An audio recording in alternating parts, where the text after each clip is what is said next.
지금 우리는 로마서를 묵상하고 있죠.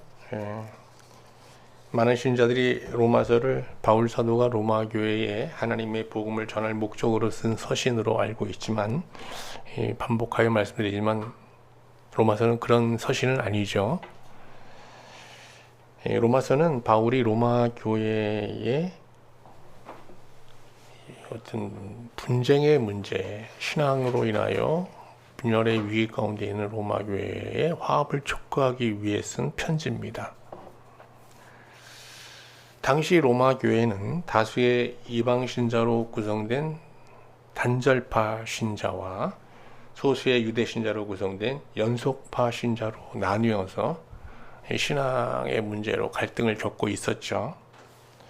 근데 단절파나 연속파나 모두 그 아브라함을 믿음의 조상으로 여기면서 복음을 믿는 믿음의 신앙을 근간으로 하고 있었습니다.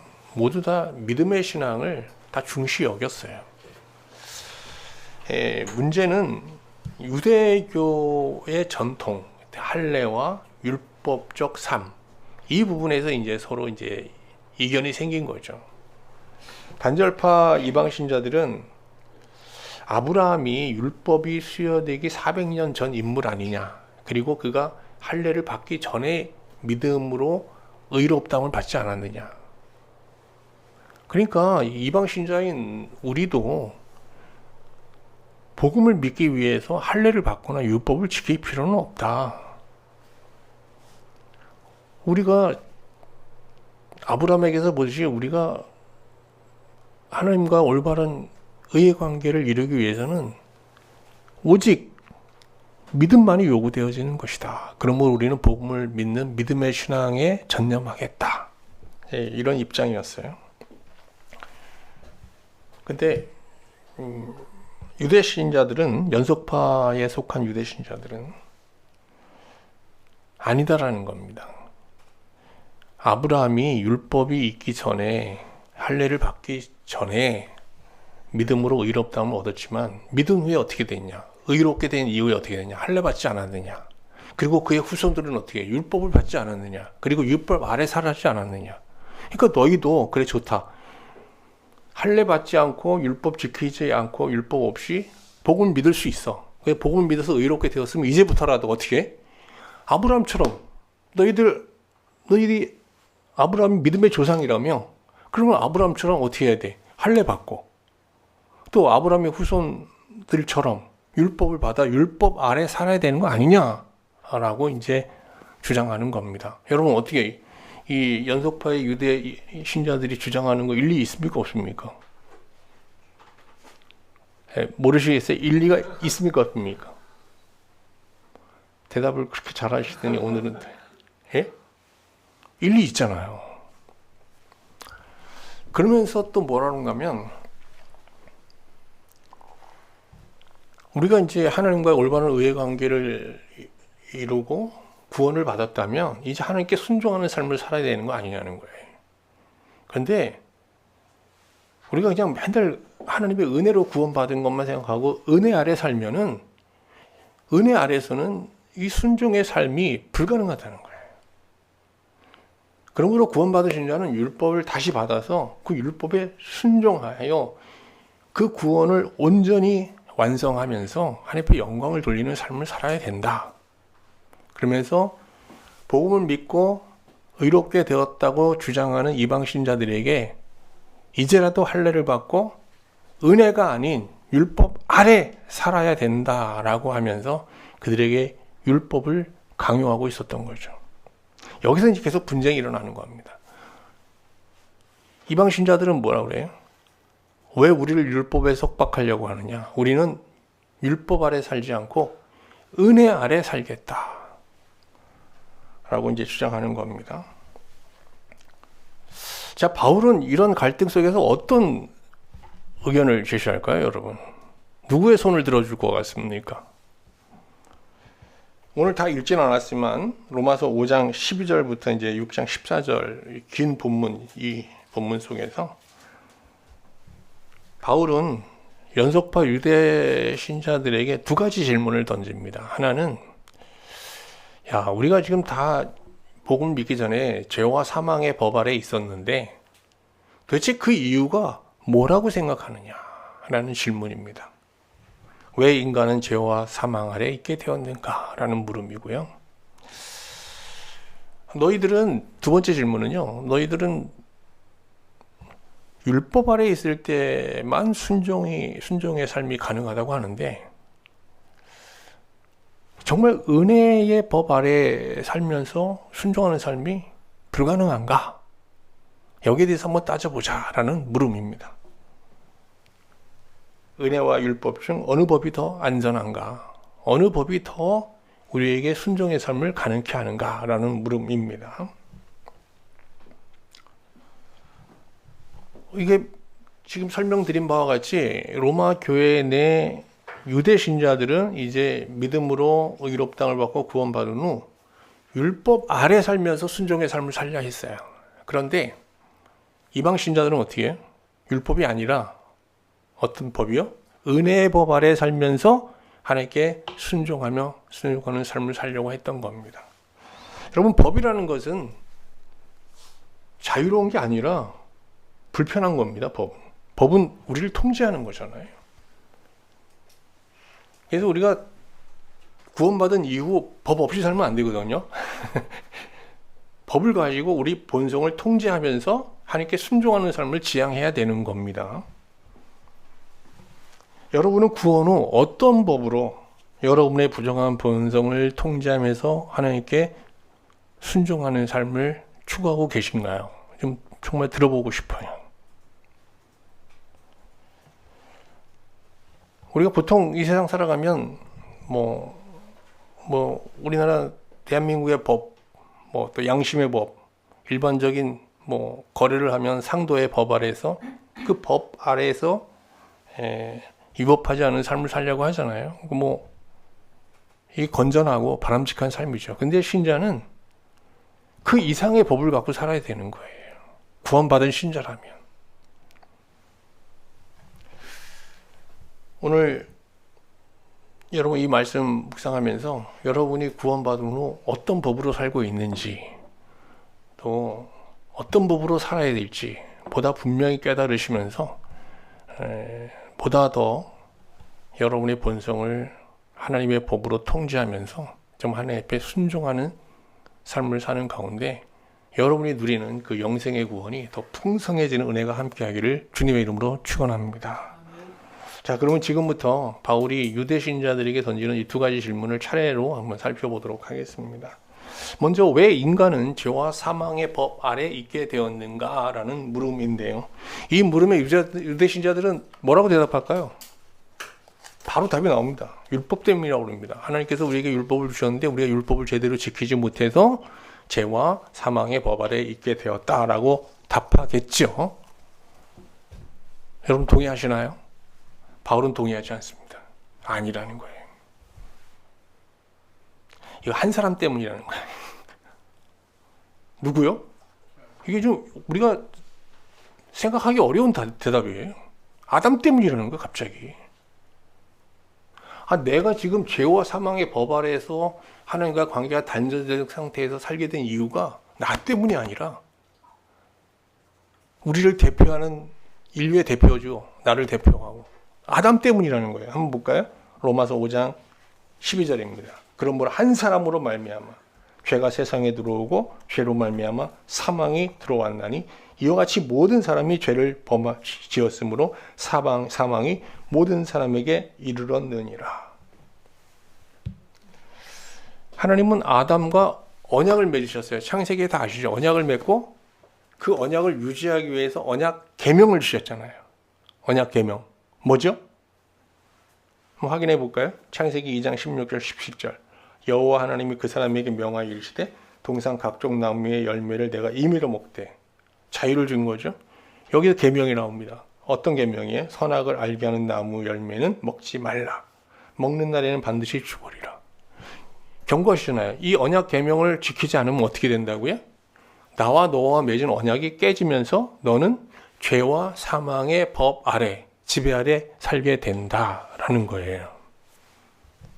그런데 아담이 어떻게 했어요? 아담과 하와가 언약 계명을 깨잖아요. 하나님처럼 되고자 하는 욕망 때문에. 그래서 어떻게 됩니까? 죄와 사망의 법 아래 있게 된 겁니다. 근데 아담과 하와의 이 불순종의 죄 때문에 우리도 다 죄와 사망 아래 있게 되었다는 거예요. 왜? 아담과 하와는 그냥 한 사람이 아니라 누구냐? 모든 사람을, 인류를 대표하는 인물이라는 거예요. 대표를 잘 만나야 돼요. 한 회사의 대표가 잘못하면 그 회사 전체가 망하는 겁니다. 우리가 원하든 원치 않든 우리의 대표는 누구냐? 선거로 뽑지는 않지만 아담입니다.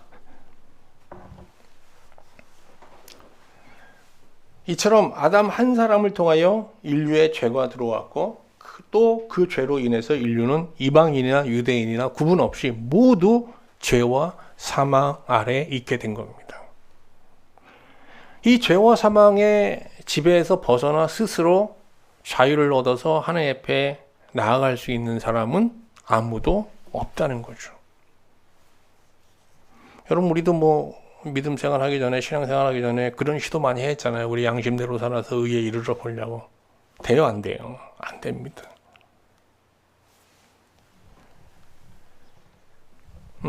그런데 하나님께서 모세를 통해서 유대인들에게 율법을 주신 거예요. 근데 이 율법을 오해한 거예요. 이 율법을 죄와 사망에서 구원하는 법으로 생각한 거예요. 유대 신자들은. 아니에요. 구원의 법이 아니라 사람들이 죄와 사망의 지배 아래 있으면서 이걸 몰라요. 아시겠어요? 그래서 이걸 알게 하시려고 율법을 주신 거예요. 근데 양심에 깨어있는 사람들은, 양심대로 사는 사람들은요, 정상적인 양심의 기능을 갖고 사는 사람들은 자기가 율법 없이도 죄와 사망의 지배 아래 있다는 걸 알 수 있습니다. 근데 많지 않아요. 그래서 하나님께서 율법을 주신 거거든요. 율법을 지키며 살고자 하면요, 이 죄와 사망의 세력이 뚜렷하게 보입니다. 그리고 그 죄와 사망의 지배 아래에 있는 자신의 양심이나 선의지라는 게 얼마나 미약한지 자신의 한계를 뼈저리게 경험하게 되는 거거든요. 그래서 보세요. 로마서 5장 13절에서 바울이 하나님께서 유대인들에게 율법을 주신 목적을 말합니다. 죄가 율법이 있기 전에는 세상에 있었으나 율법이 없었을 때에는 죄를 죄로 여기지 아니하였다. 율법이 없을 때는 어떻게 했어요? 인간이 죄의 세력 아래에 있다는 것을, 지배 아래에 있다는 걸 알았어요, 몰랐어요? 몰랐다는 겁니다. 율법이 없는 이방인이나 율법을 가진 유대인이나 모두 아담 안에서 죄와 사망의 지배를 받는 동일한 죄인들이지만 죄에 대한 인식은 크게 다를 수 있어요. 우리는 기껏해야 양심으로 죄의 세력을 감지하게 되지만 그들은 율법을 통해서 이 죄의 세력을 보다 민감하게, 확실하게 인식하게 되는 거거든요. 율법을 통해 의에 이르는 유대인들은요, 자기 의지와 상관없이 반복적으로 율법을 범하며 자신이 하나님께 복종할 수 없는 정말 뼛속까지 죄인이라는 걸 알게 되잖아요. 자기 내면이 양심만 있는 게 아니라 이 양심을 완전히 지배하는 죄의 세력과 결탁된 엄청난 죄 공장이 돌아가고 있다는 걸 아는 거예요. 그러나 율법 없는 이방인들은 영적으로 둔감하여 유대인들에 비해서는요, 죄에 대한 인식이 둔감합니다. 그럴 수밖에 없습니다.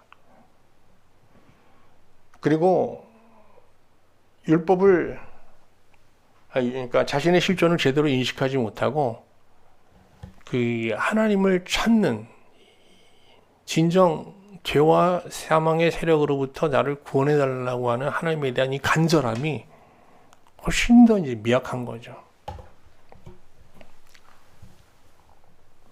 그런데 아담은 모든 인류의 진짜 대표자가 아니에요. 임시 대표자예요. 여러분과 나의 인류의 진정한 참 대표자는 바울은 말합니다. 예수 그리스도라고 말합니다. 그래서 보세요. 로마서 5장 14절. 이게 굉장히 어려운 구절인데 한번 보세요. 그러나 아담으로부터 모세까지 아담의 범죄와 같은 죄를 짓지 아니한 자들까지도 사망이 왕노릇하였나니 아담은 오실 자의 모형이라고 했어요. 여기 아담은 오실 자의 모형이라고 그랬는데 이게 모형이라는 단어 굉장히 중요한 단어입니다.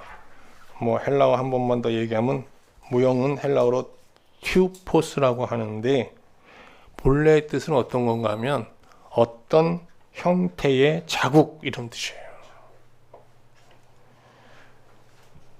도마가 이제 예수님이 부활하셨다는 소식을 듣자 믿지 못하죠. 그리고 뭐라 그럽니까? 내가 그의 손의 못자국을 보며 그 손가락을 그 못자국에 넣으며 내 손을 옆구리에 넣어보지 않고는 믿지 않겠다 그러잖아요. 근데 여기서 못 자국이잖아요. 못이 난 자국 있잖아요. 이 자국. 이게 튜포스예요.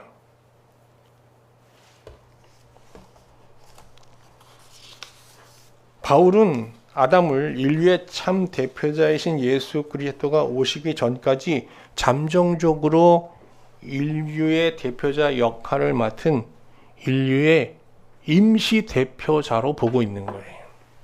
한번 따라합시다. 아담은 인류의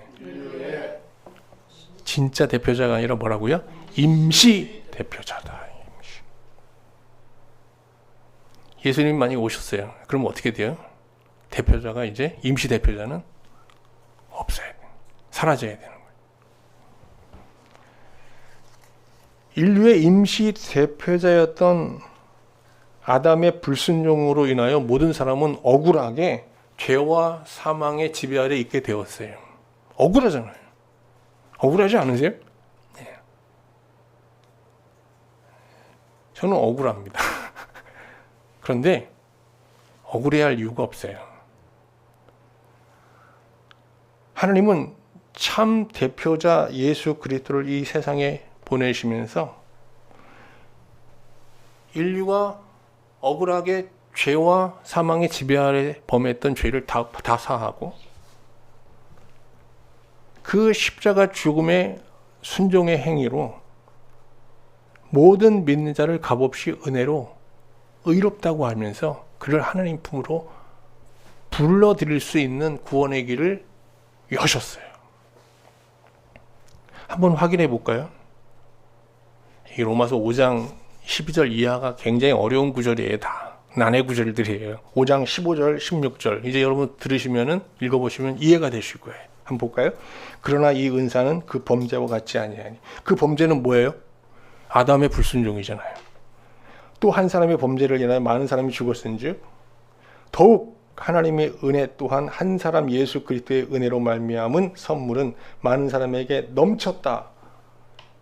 예수님께서 이 순종의 행위로 넘치는 은혜를 우리에게 베풀었는데 어떤 은혜냐? 또 이 선물은 범죄한 한 사람으로 말미암은 것과 같지 아니 심판은 한 사람으로 말미암아 정죄에 이르렀으나 은사는 많은 범죄로 말미암아 의롭다 하심의 이름이니라 그랬어요. 왜 넘치는 행위라고 얘기하는가 하면 예수님의 순종의 행위를 아담의 불순종으로 인하여 우리가 죄와 사망의 법 아래 있으면서 범했던 죄를 다 사해 주는 것으로 끝나지 않고 우리 어떻게 값없이 그냥 하나님 앞에 나아가서 하나님 앞에 하나님 관계를 온전히 회복하는 의에 이르게 해버린다는 거예요. 그냥 뭐예요? 예수님의 순종의 엄청난 순종의 행위로 여기 내가 할 수 있는 건 아무것도 없어요. 그래서 이것을 예수님의 순종을 넘치는 순종이라고 하는 거예요. 넘치는. 아담의 불순종의 행위는 모든 인류를 죄 아래에 팔리게 하였지만 예수 그리스도는 모든 사람의 죄를 구원하며 자유를 주고도 남을 만큼 넘치게 순종하셨어요. 그럼에도 많은 사람들이 아직도 죄와 사망의 법 아래, 예수님이 오신 이후에도 죄와 사망의 법 아래 살고 있는 이유는 뭘까요? 크게 세 가지입니다. 첫 번째는 예수님이 우리의 참 대표자임을 아직도 모르는 거고, 그가 행하신 일을 모르는 거고, 그 넘치는 순종의 행위로 우리가 구원을 받으려면 그를 믿고 그를 마음속에 영접하고 그와 연합해야 되잖아요. 그와 온전히 연합하는 믿음의 신앙이 없기 때문인 거예요.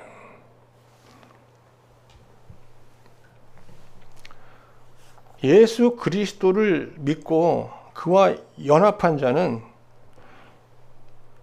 인류의 대표자, 아니 자신의 대표자이신 예수의 넘치는 순종으로 인해서 죄와 사망의 법에서 해방될 뿐만 아니라 생명이 왕노릇하는 삶을 살게 된다는 겁니다. 이제 죄와 사망이 왕이 아니라 생명이 왕노릇한다는 거예요. 그럼 생명이라는 게 뭐냐? 로마서 5장 17절 보겠습니다. 한 사람의 문제로 말미암아 사망이 그 한 사람을 통하여 왕노릇하였은즉 더욱 은혜와 의의 선물을 넘치게 받은 자들은 한 분 예수 그리스도를 통하여 생명 안에서 왕노릇하느니라. 생명이 왕노릇한다는 거예요. 이 생명이라는 게 뭔가 하면 조에라고 하는 영생입니다. 영원한 삶, 완전한 구원의 삶, 이런 거예요. 신자가 이런 영생의 삶을 사는데 율법이 기여한 게 있습니까? 없습니까? 있다면 뭐예요? 그냥 내가 죄 아래에 있음을, 죄와 사망의 법 아래에 있음을 깨닫게 한 것밖에 없잖아요. 근데 이 구원을 받고 유대신자들은 어떻게 하겠대요? 다시 이 율법 아래 살겠다는 거예요. 아니 지금 생명 아래 살아야 되는데 다시 거기다 율법을 놓고 율법 아래 살겠다는 거예요. 그래서 바울이 아주 유명한 말씀을 하는데 이게 또 사람들이 엄청나게 왜곡해서 해석하는 구절이기도 해요. 한번 같이 볼까요? 로마서 5장 20절. 율법이 들어온 것은 범죄를 더하게 하려 함이라 그랬는데, 여러분 율법이 들어오면 율법이 막 죄를 범하게 하는 게 아니에요. 이게 무슨 말인가 하면 번역을 너무 좀 그렇게 했어요. 율법이 들어오면 어떻게 돼요? 우리의 죄책감이 커지는 거예요. 죄에 대한 인식이 어떻게 해요? 커지는 거예요. 죄에 대해서 민감해지게 되는 거예요. 그래서 어떻게 해요? 죄가 더한 곳에 은혜가 넘친다 그러는데, 이 죄가 더한 거는 죄의 크기를 말하는 게 아니에요. 죄의 분량을 말하는 게 아니에요. 죄에 대한 어떻게 해요? 인식, 죄에 대한 영적 각성, 이런 거거든요. 이게 어떻게 해요? 크면 클수록 어떻게 해요? 야, 내가 죄 아래서 이렇게 비참한 삶을 살았구나. 내가 죄 아래 사는 삶이 얼마나 굴욕적인 거를 아는 만큼 은혜는 어떻게 해요? 더 크게 느껴지는 거예요.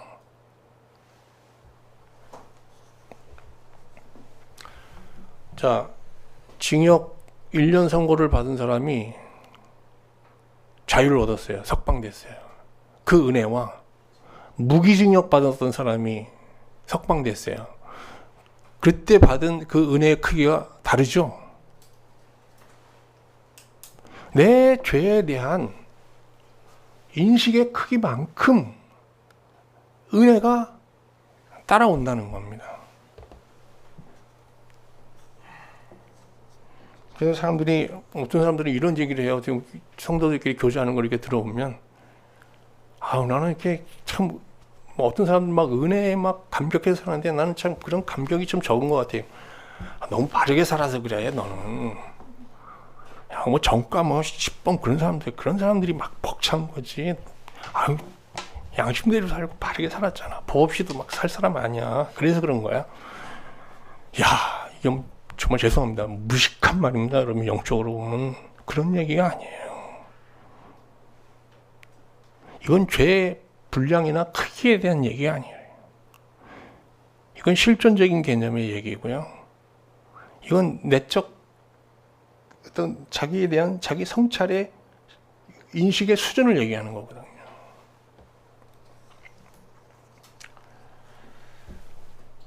그러므로 신자가 아담의 불순종의 죄로 말미암아 자신이 죄와 사망의 법 아래 팔린 영적 노예임을 알고 예수 그리스도의 순종의 행위로 말미암아 이제 은혜로 죄와 사망의 법에서 벗어나 이제 영생의 삶을 살게 된 신자는 순종의 삶을 살기 위해서 다시 율법을 받아들일 필요는 없는 거예요. 율법의 역할은 끝난 거예요. 신자가 하나님께 복종의 삶을 살기 위해서 그러면 어떤 법을 갖고 살아야 되냐? 은혜의 법을 갖고 살아야 돼요. 은혜의 법 아래 살아야 되는 거예요. 은혜의 법. 한번 볼까요? 로마서 5장 21절. 이는 죄가 사망 안에서 왕노릇한 것 같이 은혜도 또한 의로 말미암아 왕노릇하여 우리 주 예수 그리스도로 말미암아 영생에 이르게 하려 함이라. 자, 신자는 이제 죄와 사망의 지배 아래 있어요. 사망과 죄가 왕이었어요. 근데 예수 그리스도의 그 넘치는 순종으로 인해 어떻게 이제 하나님과 관계를 회복하고 영생을 얻었잖아요. 영생, 생명, 조회가 왕노릇해요. 근데 그 조회는 다르게 보면 뭐예요? 이게 내가 얻은 게 아니잖아요. 그냥 하나님의 은혜로 된 거잖아요. 그래서 이건 은혜의 산물이잖아요. 그래서 은혜의 지배 아래, 은혜가 내 삶의 왕노릇하는 거예요. 은혜의 법이 나를 지배하게 된다는 거예요. 그런데 연석파에 속한 유대 신자들은 이 은혜라는 것은 하나님 앞에 순종의 삶을 방해한다는 거예요. 그러니까 은혜와 순종을 상충 관계로 본 거예요. 은혜를 강조하면 어떻게 돼? 순종의 의지가 약화된다는 거예요. 여러분 그래요, 안 그래요? 맞는 말 같기도 하고 틀린 말 같기도 하고 그래요. 그런데 여기서 이제 이런 유대 신자들의 주장에 하나의 질문을 던지면서 바울이 강한 의문을 제기합니다. 그게 6장 1절이거든요. 그런즉 우리가 무슨 말을 하리요? 은혜를 더하게 하려고 죄에 거하겠느냐? 아니 은혜의 법 아래 산다고 죄를 더 짓게 되느냐? 우리가 순종이 의지가 약화되느냐? 이게 묻는 거예요. 반문하는 거예요. 반문. 아니라는 거예요. 은혜와 순종은 상충 관계에 있지 않고 어떤 관계에 있다? 보완 관계에 있다는 거예요. 은혜의 지배를 받으면 크게 받으면 받을수록 어떻게 해요? 우리의 순종의 삶의 크기도 같이 커지고 확장된다는 겁니다. 그 얘기를 이제부터 쭉 설명해 나갑니다. 율법은 하나님의 구원에 이르기 위해서 인간이 지켜야 될 다양한 책무를 제시하며 이를 지키지 못하면 저주를 받을 것이라고 이제 경고합니다. 그래서 저를 한번 보세요. 유대 신자들이 이런 거예요. 복음을 믿었잖아요. 그래서 구원 받았어요. 근데 이 구원이 내가 율법을 제대로 지키지 않으면 어떻게 해? 언제든지 취소될 수 있다고 생각하는 거예요. 항상 그런 메시지를 쓰는 거예요. 여러분 구원 받으셨어요? 예, 할렐루야. 근데 지금 어떻게 살고 계세요? 지금 율법을 제시하면서 이렇게 살고 계세요? 이렇게 살지 못하면 하나님께서 언제든지 그 구원 취소할 수 있다. 이렇게 이제 경고하는 늘 메시지가 이런 거예요. 겁주고 또 다짐하게 하고 더 율법대로 바르게 살게 하고 계속 이거거든요. 저도 그렇게 설교하는 것 같아요, 여러분. 어때요?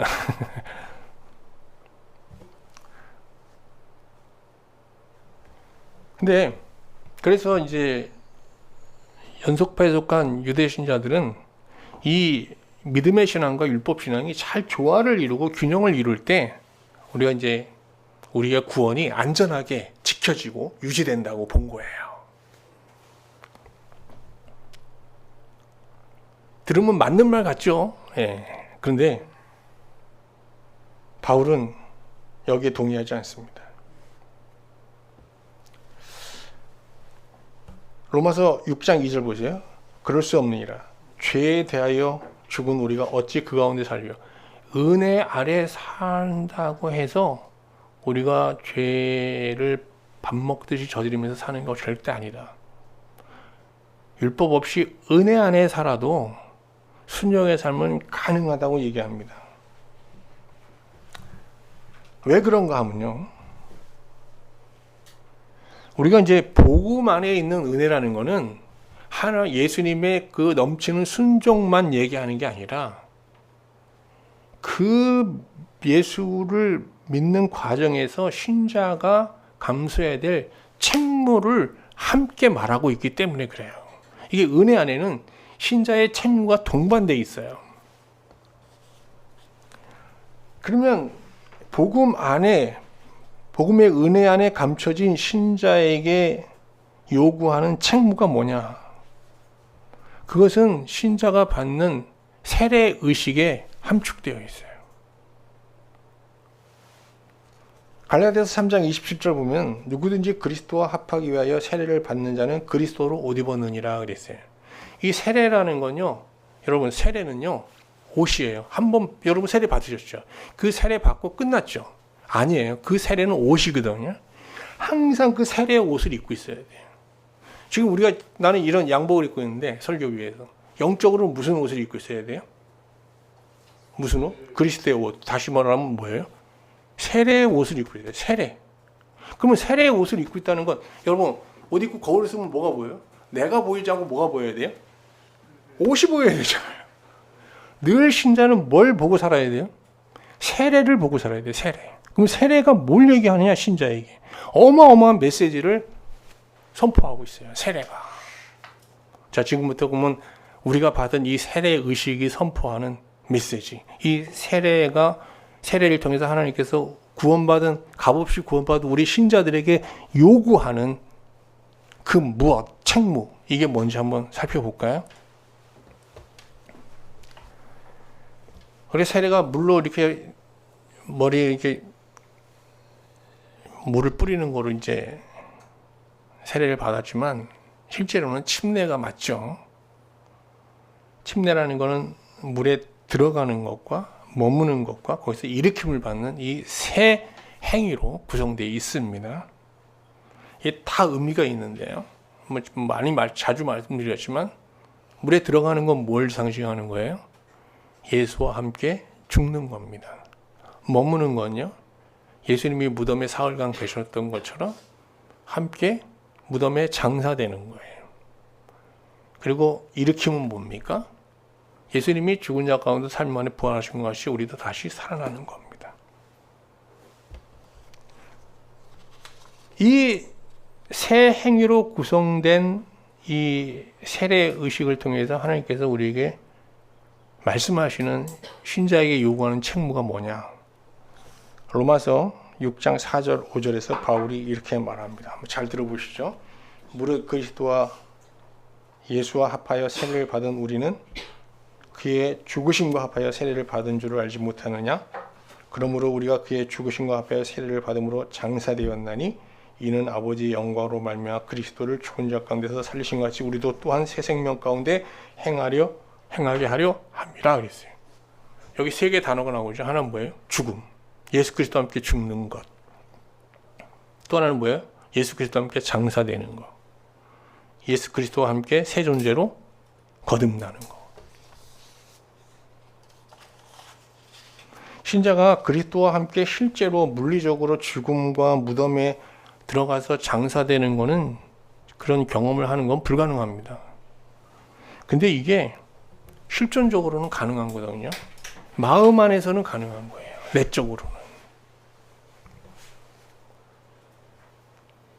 신자가 율법을 통해서, 양심을 통해서, 하나님 말씀을 통해서 정말 자기 안에 부정한 본성을 보고 자기가 죄와 사망의 지배 아래 있음을 알고 정말 이 복음을 통해서 하나님께 주시는 그 구원을 열망하면서 회개하며 예수 그리스도의 그 십자가 죽음에 합하여 자기의 본성을 죽이고 이제 아담의 본성이 아니라 진정 나의 새 대표자이시고 완전한 대표자이신 예수님의 본성으로 막 살려고 기도해요.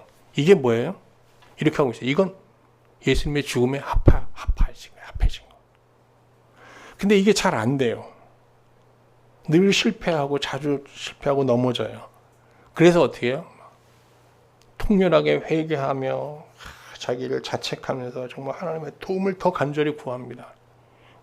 통렬한 회개로 이 복음의 구원이 실현되기를 간구합니다. 이게 뭐예요? 예수님의 무덤에 함께 장사되는 거예요. 근데 이때 하나님께서 이 간절한 기도를 들으시고 갑자기 우리를 새롭게 해주시거든요. 그래서 마음에 자유가 찾아오고 불가능하게 이루어지지 않았던 순종의 삶이 실현되고 물리칠 수 없었던 죄의 세력으로부터 자유를 얻게 돼요. 이게 뭐예요? 예수님의 부활에 참여하는 거예요. 이 일이 신자는 어떻게 해요? 매일 일어나기를 구하며 사는 거예요.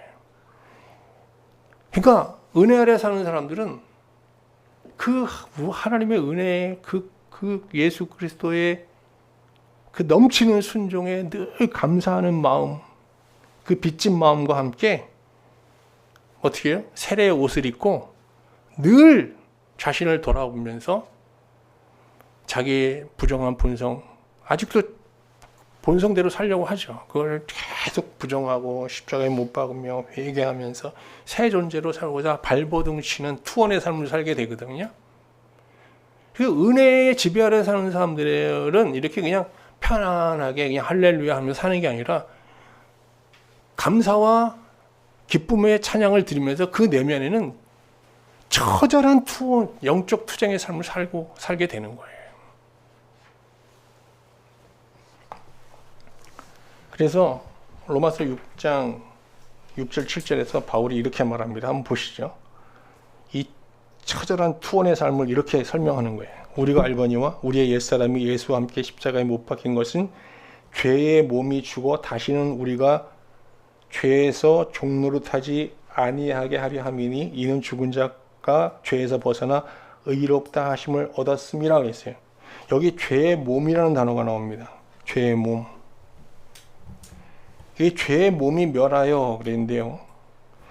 여러분, 몸이라는 건요 중립적인 겁니다. 그럼 죄의 몸은 뭐예요? 죄의 세력에 지배를 받는 생활 습관대로 사는 몸이에요. 이게 죄의 몸이거든요. 근데 이 죄의 몸이 이제 예수님의 순종의 행위로 구원받으신 자는 어떻게 뭐로 바뀌어야 돼요? 죄의 몸이 아니라 뭐예요? 새 생명의 몸이 돼야 되잖아요. 그죠? 순종의 몸이 돼야 되잖아요. 이 과정이 쉽지 않다는 거예요. 그게 보면 다시 볼게요. 옛사람이 예수와 함께 십자가에 못 박히면 죄의 몸이 죽어야 되거든요. 여기 죽어야 된다. 죄의 몸을 죽이는 거. 이게 우리의 과제예요. 어떻게 죽여요? 여기 죽인다는 단어는요. 헬라어로 카타르게오라고 해요. 카타르게오. 근데 이게 뭔가 하면 죽는 건 아니고요. 사실은 이게 활동하지 못하게 함. 통제. 그 다음에 장애 판정을 받음 이런 거거든요. 저 보세요. 저 죄의 몸이 살아있어요. 죄의 세력에 순종하는 삶이 완전히 길들여져 있어요. 그럼 이걸 어떻게 했냐? 이제 새 생명을 얻으신 자는 이걸 어떻게 해야 돼요? 가둬야 돼요. 못하게 해야 돼요. 그리고 어떻게 해야 돼요? 장애자로 만들어버려요. 허락해서는 안 된다는 거예요. 100% 이걸 통제하기에는 어렵죠. 그러나 그렇게 하려고 몸부림쳐야 되는 거예요. 은혜 아래 산다는 게 얼마나 여러분 치열한 삶인지 느껴지시죠? 할렐루야 하고 두 손 들고 있는 게 아닙니다, 여러분. 그리고 여기 보면 우리가 알거니와 그랬잖아요. 알거니와 그랬어요. 여기 안다는 말. 이게 온전한 믿음을 상징하는 동사거든요. 안다. 이게 헬라어로 기노스코라고 하는데 이게 성령을 계시를 통해서 아는 이 인격적인 연합 이런 걸 뜻하는 거예요. 그러니까 믿음이란 건 뭐냐? 예수 그리스도 십자가에 나를 위해서 죽으시고 장사되고 부활하신 그 예수와 연합하는 거예요. 그 연합의 믿음을 가장 잘 설명한 게 뭐냐? 세례라는 의식이에요. 이 그림원으로 설명해 주고 있는 거잖아요. 그러니까 신자, 은혜 아래 사는 신자는 어떻게 살면 돼요? 세례 받은 대로 살면 되죠. 세례.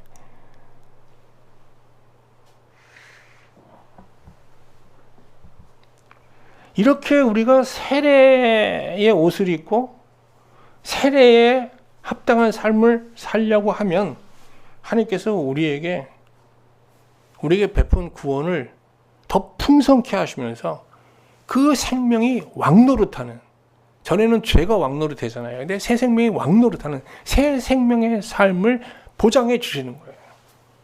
6장 8절 9절 만일 우리가 그리스도와 함께 죽었으면 또한 그와 함께 살 줄을 믿노니 이는 그리스도께서 죽은 자 가운데서 살아나셨음에 다시 죽지 아니하시고 사망이 다시 그를 주장하지 못할 줄을 알미로라 했어요. 신자의 마음은 뭐 크게 육과 영으로 나눠져 있다고 볼 수가 있어요. 근데 우리가 예수 믿기 전에 이 영은 비어 있는 거거든요. 빈 공간이에요. 영이라는 게. 근데 사탄은, 이 죄의 세력은 우리의 육을 지배하고 있었고요. 그래서 우리 육신이라는 게 그냥 사탄과 결탁되어 있다고 보면 돼요. 아담의 타락한 본성은. 근데 이게 부정돼야 되잖아요. 그러면 이 영이 빈 공간에 이제 예수님이 오신 거잖아요. 여기 새 본성을 채우는 거잖아요. 그러니까 우리가 영으로 살면, 육으로 살면 반드시 죽을 것이라되 영으로 살면 살리라 그랬을 때 그 영은 뭐냐? 다른 말로 하면 그리스도의 새 본성이에요. 그러면 육신은 뭐예요? 아담의 옛 본성이에요. 아시겠죠? 우리 안에는 아담의 옛 본성, 사르크라고 육신과 예수님의 새 본성, 영이 두 개가 있는 거예요. 두 개의 본성이 있어요. 하나는 뭐예요? 육, 사르크. 하나는 뭐예요? 영, 퓨뉴마. 우리가 이 퓨뉴마를 극대화할 때 영이 왕노릇하게, 그러니까 생명이 왕노릇하는 새 생명의 삶을 살게 되지만, 우리가 죄의 몸을 멸하는 데 실패하여 사르크가 우리를 지배하고 우리 몸이 죄의 몸으로 살게 되면 어떻게 돼요? 다시 어떻게 해요? 죄가 왕노릇하는, 죄의 지배를 받는 삶을 살 수밖에 없는 겁니다.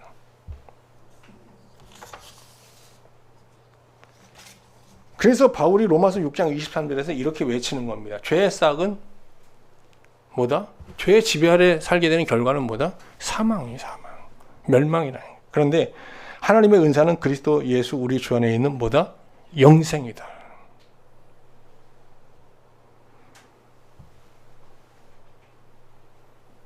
그러니까 신자의 삶은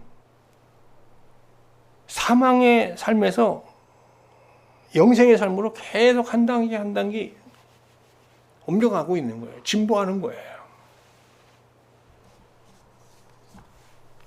신자가 옛사람을 벗어버리고 그 심령이 새롭게 되어 새 사람을 덧입고 새 생명의 삶을 견지하는 가운데 우리가 명심해야 될 것은 정체성, 새로운 정체성의 확립이에요. 나는 누구다? 나는 이제 육이 아니라 뭐로 살아야 된다? 영으로 살아야 돼. 내 대표자는 이제 아담이 아니라 예수 그리스도자이시며 그가 주신 은혜를 통해서 나는 이제 생명을 얻었고 은혜의 법 아래에서 새 생명의 삶을 추구하며 살아야 한다. 6장 11절 이와 같이 너희도 너희 자신을 죄에 대하여는 죽은 자요 그리스도 예수 안에서는 하나님께 대하여는 살아있는 자로 여길지어다 그랬어요. 여긴다라는 게 여기 보면 그 헬라어로 로기제스테라고 하는데 그 뜻은 무엇을 근거로 확신하다예요. 신자는 매일 살해라는 이 사건을 놓고 내가 하나님의 새 생명을 받은 하나님의 백성이다. 하나님의 자녀라는 이런 정체성을 갖고 살아야 돼요. 근데 그 앞에 뭐가 있어요? 항상 세례라는 사건이 있어야 되는 거예요. 세례.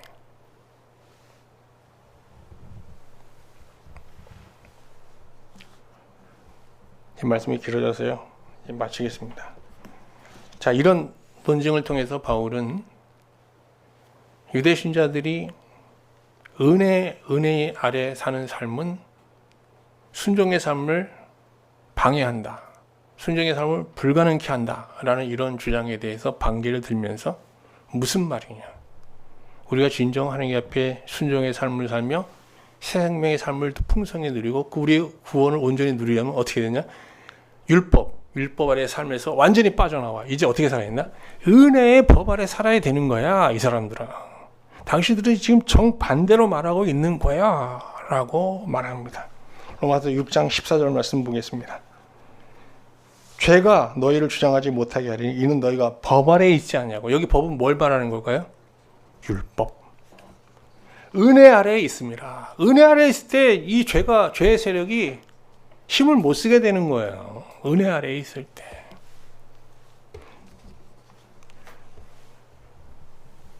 이 말씀을 마치겠습니다. 오늘 말씀을 보면서 구원받으신 자가 정말 살아야 할 은혜 아래 사는 삶에 대해서 다시 한번 생각해 보게 됩니다. 여러분도 은혜 아래 사시죠? 근데 여러분이 은혜 아래 산다고 하실 때 그 은혜는 어떤 의미의 은혜인가요? 우리 주변에 보면 아주 간혹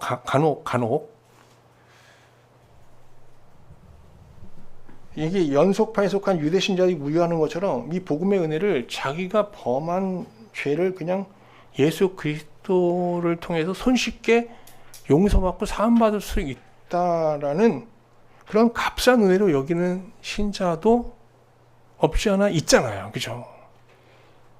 그래서 그 죄사함의 은혜를 얘기하거나 고백할 때, 선언할 때 너무 쉬워요. 예수님, 지난 한 주도 주님 뜻대로 살고자 했으나 살지 못했습니다. 예수의 피로 싹 씻어 주시옵소서. 할렐루야. 갑자기 그냥 자기가 사함을 선언합니다. 그리고 자유를 얻어요. 이거는 진정한 은혜가 아니에요. 죄사함의 은혜는 그렇게 일방적으로 오진 않아요. 세례의 과정에서 보듯이 여기에는 엄청난 죄에 대한 각성과 고뇌, 그리고 철저한 회개, 통렬한 회개, 이런 게 동반되어야 되는 거예요. 또 어떤 신자는 자신이 바라는 바를 뭐 큰 수고 없이 이렇게 손쉽게 얻은 이런 행운들을 또 하나님이 나를 특별하게 불쌍히 여겨서 뭐 돌봐주신 은혜라고 얘기하는데, 물론 그런 것도 은혜가 아니진 않죠. 그러나 복음 안에서 말하는 은혜는 그런 은혜는 아닌 거예요.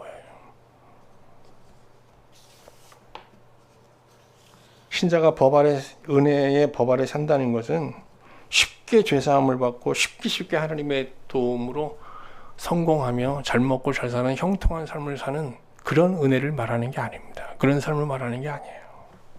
바울이 말하는 은혜의 법 아래 사는 삶은 우리를 구원하시기 위해서 하나님께서 겪으셔야 했던 슬픔, 예수님께서 감내하셔야 됐던 그 순종의 고통, 이거를 기억하고 뜨거운 마음으로 감사하면서 이제 그 은혜를 헛되게 하지 않기 위해서 세례의 옷을 입고 날마다 새로운 존재로 살고자 하는, 옛사람을 벗어버리고 새사람으로 살고자 발버둥 치는 투혼의 삶을 사는 이런 일련의 과정을 말하는 거예요.